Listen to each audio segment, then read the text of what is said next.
어제는 북한이 이 새로운 계산법을 들고 나와라. 9월 말경에 대화할 용의가 있다. 이렇게 발표를 했는데 오늘 오전에는 또 평안남도 개천 일대에서 내륙을 통과하는 동쪽으로요. 단거리 발사체를 두 차례 쏘았습니다. 이거를 어떻게 봐야 하는 것인지 오늘 그 얘기를 해보도록 하겠습니다. 홍현익 세종연구소 수석연구위원입니다. 안녕하십니까? 네, 안녕하십니까. 예. 이거 어떻게 봐야 되나요? 어제는 대화할 용의가 있다 했는데 오늘 오전에는 또 단거리 발사체 두 발을 또 쏘았습니다. 네, 그 단거리 발사체지만 우리한테는 이게 뭐 전략무기나 마찬가지지만 예. 서울 뭐 수도권 뭐 대전까지도 날아가니까요. 예. 그런데 이제 미국의 입장에서 보면은 이게 중장거리 아니면은 용납하겠다는 그런 트럼프의 메시지가 있었기 때문에 예. 그러니까 트럼프가 너무 그런 메시지를 명확하게 내줄 필요가 없었는데 예. 이렇게 북한은 나름대로 이걸 하면서 만약에 북미 간의 협상이 타결해서 핵을 포기하고 할 경우에 한국하고는 아직 그 뭐 평화협정이 된 것도 아니잖아요. 예. 그러니까 자기들 나름대로는 한국은 F-35도 들여오고 각종 군사력이 어떻게 보면 재래식 무기는 우리가 더 강하다고 보여지거든요. 예. 그런 상황에서 우리가 첨단 전투기를 계속 뭐 금년에도 40대 들어오는데 그 북한은 돈이 없으니까 그걸 개발을도 못하고 사올 수도 없잖아요. 네네. 그러니까 나름대로 우리에 대한 억지력을 갖기 위해서 북미 협상이 본격적으로 개시되기 전에 최대한도로 한다. 그래서 올해 벌써 10차례나 했는데 예. 어떻게 보면은 뭐 우리한테는 도발이라고 이제 많은 분들이 보시는데 예. 북한 나름으로는 자기네들도 한국에 대해서 자위적인 수단을 뭔가 가져야 돼. 핵을 포기할 경우에. 예. 아직 지금 북미 협상이 시작 안 됐으니까 결국은 포기한다고 보면은 핵을 포기한 이후에도 남북 간에는 군사력 균형을 이루어야 된다. 이런 계산하에 하는 게 아닌가 예. 봅니다. 우선은 그 북한에서 그동안에는 새로운 계산법을 내놓기 전에는 대화하지 않겠다라고 했다가 순서가 좀 바뀌었습니다. 대화하겠는데 새로운 계산법을 내놔라. 이렇게 얘기를 하고 있는 것 네. 같거든요. 네. 예. 이 바뀐 부분은 어떻게 봐야 될까요? 이게 이제 북한이 배짱을 부리다가 예. 자칫해서 트럼프 대통령이 맘만 바꾸면 뭐 에이 북한 너네랑 이제 대화 안 한다. 네네. 그냥 강경하게 제재하겠다 그러면은 지금 북한도 나름 경제 발전을 해야 되는데 예. 미국이 계속 하겠다 그러니까 지금 좀 배짱을 부린 거지. 예. 그런데 이제 트럼프의 계산은 내년 11월에 향해 있거든요. 예. 미국 대선에서 이게 북한은 자기가 좀 긍정적으로 성과를 보였다는 카드로 쓰려고 그러는데 예. 계속 자기네가 배짱을 부려서 시간 끌기를 해오니까 트럼프도 더 새로운 카드를 내놓지는 않고 빨리 대화에 나오라고만 하거든요. 예. 그러다가 자칫 타이밍을 놓치면 북미 간에 대립으로 갈 경우에 그러면 김정은은 아무것도 얻는 게 없잖아요. 예. 물론 뭐 핵 개발을 더 하겠지만 이미 한국이나 일본 정도를 견제할 수 있는 능력은 이미 가졌고 그러니까 이제 핵의 용도가 바뀌는 거죠. 예. 그래서 북한으로서도 미국하고 이제는 완전 협상의 이 줄이 끊어지는 거는 북한한테도 유리하지 않다. 예. 이런 판단하에 이제 은근슬쩍 이제 나오는 게 아닌가 예. 이렇게 보는 겁니다. 예. 그 부분에 있어서는 최근 비건이 발언한 것도 있는데 한일이 핵무장할 수도 있다 뭐 이런 발언이 좀 먹히기도 한 걸까요? 그게 이제 북한한테는 자기네는 유일하게 한국하고 해볼 수 있는 게 핵인데 예. 미국이 용인해서가 아니라 네. 억지가 안 돼서 북한이 핵을 가지면 한국도 개발하려고 할 거 아니겠습니까? 예. 그럴 경우에는 경제력으로는 지금 최소한 20배 이상 뒤져 있는데 예. 핵까지 같이 균형을 이루면 북한은 한국에 대해서 아무것도 내세울 게 없잖아요. 예. 그러니까 비건이 은근슬쩍 이제 그걸 비친 건데 예. 그렇다고 해서 미국이 한국이 핵 개발하는 거 용인하겠다는 건 전혀 거리가 멀고요. 예. 북한도 나름으로 한번 생각을 해봤겠죠.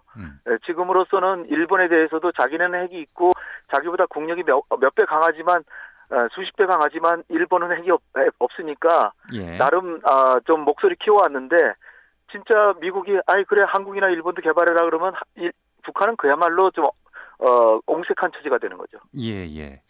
그래서 아무튼 지금 이제 조금 입장이 좀 바뀌었습니다. 대화를 할 테니까 새로운 계산법을 갖고 나와라. 이렇게 어제 메시지를 던졌는데 그러면 이 새로운 계산법이라고 하는 것은 뭘까요? 지금까지는 이제 북한이 상당한 실질적인 비핵화를 하면 너 제재 조금 풀어줄게 뭐 이 정도의 그 태세였거든요, 미국이. 예. 그런데 사실 따지고 보면 미국이야 경제력도 세고 핵무기도 수천 개지만 북한은 재래식 군사력은 사실 남한보다도 훨씬 뒤지고 거기다 이제 대량 살상 무기를 핵과 미사일을 개발했는데 그 가격을 이제 높이 매겨야 되는데 일단 너 폐기해봐라. 예. 그러면 내가 조금 계산 좀 해줘 볼게. 이런 그 미국의 셈법이 전혀 마음에 안 맞는 거죠. 예. 자기네가 핵이 여러 개가 있으면 20개가 있으면 일단 한 3개 할 테니까 3개 값을 내놓고 네. 또 3개 또 내놓고 또 내놓고 뭐 이런 식으로 자기네가 가진 미국과의 협상 수단이 얼마 안 되니까 예. 그걸 최대한 활용하려고 소위 살라미 전술 같은 걸 써야 되는데 예. 미국이 오히려 먼저 핵 폐기해봐라. 그럼 내가 조금 좀 계산 좀 해줄게. 이러니까 예. 그건 있을 수 없다는 거죠. 최소한 동시행동 또는 미국하고 북한 간의 군사력 차이가 워낙 미국이 압도적이니까 북한이 조금만 포기해도 좀 많은 걸 내놔라. 예. 이런 투정을 하는 게 아닌가. 근데 이제 지금 동시행동을 해도 사실 북한의 핵이 뭐 가져봤자 20개인데 근데 뭐 핵만 있는 게 아니라 미사일도 있고 하니까 뭐 나눌 수는 있겠지만 예. 북미 간의 국력 격차가 워낙 크니까 자기네가 가지고 있는 걸 최대한 얻어내기 위한 그런 꼼수로 이제 북한이 그런 얘기를 하는 게 아닌가 봅니다. 예. 지금 이제 뭐 다른 뉴스들을 살펴보면 이 기존에는 핵 협상을 하면서 경제 제재를 푸는 쪽에 방점을 가졌다면 이제는 이 체제 안전 쪽으로 좀 선회한 것 같다. 그리고 뭐 핵 보유국을 인정해달라. 핵 보유국으로 뭐 이런 네. 협상이 될 것 같다. 뭐 이런 뉴스도 나오는데 그건 어떻게 보세요? 예, 그게 사실 김정은이 그 천지를 누설해서 예. 자기네가 지금 경제가 굉장히 좀 빨리 좀 제재를 풀었으면 하는 걸 너무 속내를 보여가지고 들켜버렸어요. 예.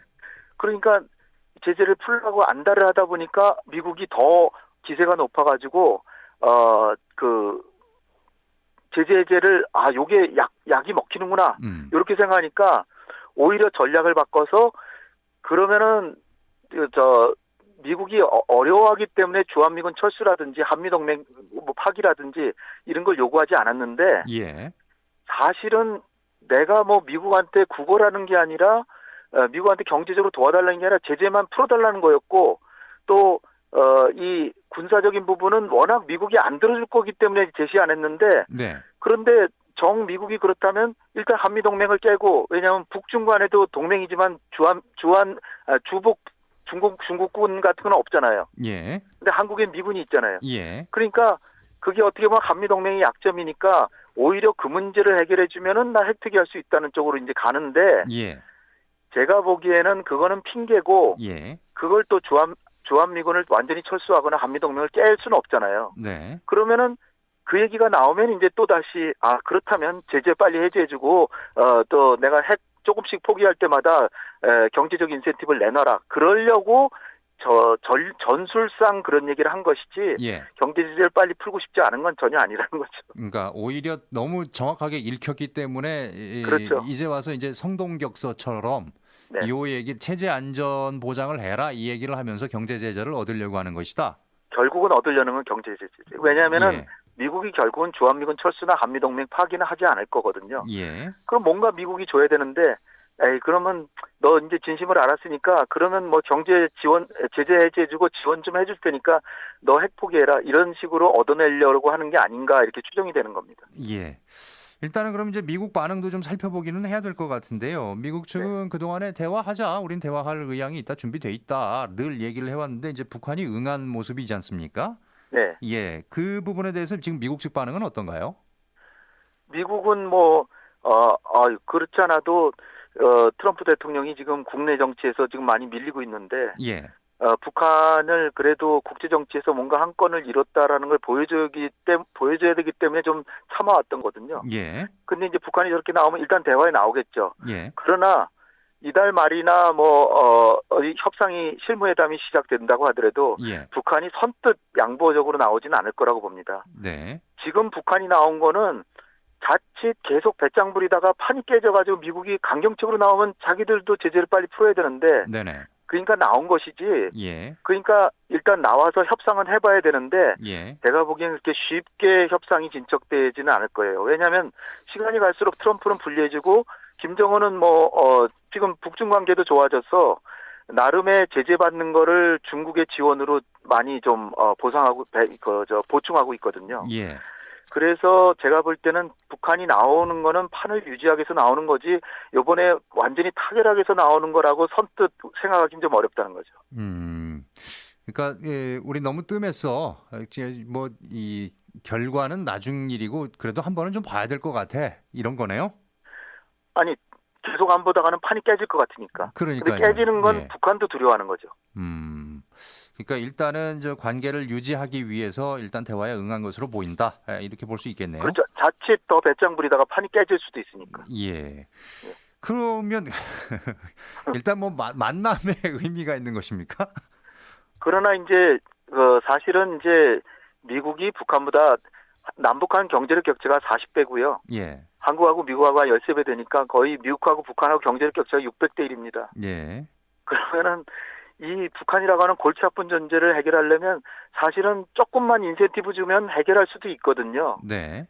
그런데 미국이 그렇게 적극적인 성의를 안 보여요. 그러니까 북한도 겨우 갖고 있는 핵과 미사일 요게 이제 협상 수단이니까 그걸 잘게 나눠서 살라미 전술로 해서 가능한 많은 걸 얻어내고 경제적인 인센티브를 받으면서 체제 안전 보장도 받으려고 하는 거거든요. 예. 왜냐하면 핵을 포기해도 우리 대한민국의 수도권에 2천만 수많은 사람이 살기 때문에 예. 결코 남북 간의 전쟁은 우리가 할 수가 없거든요. 예. 그러니까 안보적으로 두려운 것이 아니라 자기네가 경제를 살려야 되는데 그러려면 이제 결국은 미국하고 가능한 최대한의 경제적인 반대급부를 일단 제재부터 풀어야죠. 제재 풀고 최대한의 경제적인 걸 얻어야 되는데 미국도 그렇게 아쉬운 게 없으니까 예. 너 먼저 포기해봐. 그러면 내가 너 포기한 거를 보고 거기에 점수를 매겨서 조금 줄게 이러니까 확실하게 주는 걸 내놓고 우리가 그래도 어려운 핵을 조금씩 감축하면 상당한 인센티브를 달라. 예. 이러는 지금 시속 게임이 벌어지는 거지. 예. 사실은 북미 간의 국력 격차가 뭐 상대가 됩니까? 600대 1인데. 근데 미국은 그 북핵 문제에 대해서 너무 많이 인센티브를 줘서 북핵 문제 풀어버리면 지금 중국을 견제하기 위해서 주한미군, 주일미군이 있는데 예. 자칫하면 북한하고 완전히 평화가 오면 한국의 입장에서는 중국이 적국이 아니잖아요. 예. 그럼 주한미군이 왜 필요합니까? 그런 논리가 적용되면 주한미군은 지금은 우리가 방위비 분담금을 70% 이상 대구면서 하고 있지만 이제는 방위비 분담금 한 푼도 못 내고 오히려 돈 내고 주도내라 이렇게 되잖아요. 나중에는. 예. 남북 간에 완전히 평화가 와버리고 비핵화가 되면 그럼 미국은 거기선 다른 계산을 하겠죠. 주한미군 방위비 분담금도 내게 하면서 그러니까 완전히 북핵 문제를 해결하려고 100% 진정성을 가지면 북핵 문제는 알겠습니다. 빨리 풀릴 수도 있는 겁니다. 오늘 여기까지 들어야 될 것 같습니다. 고맙습니다. 네, 감사합니다. 네, 홍현익 세종연구소 수석연구위원이었습니다.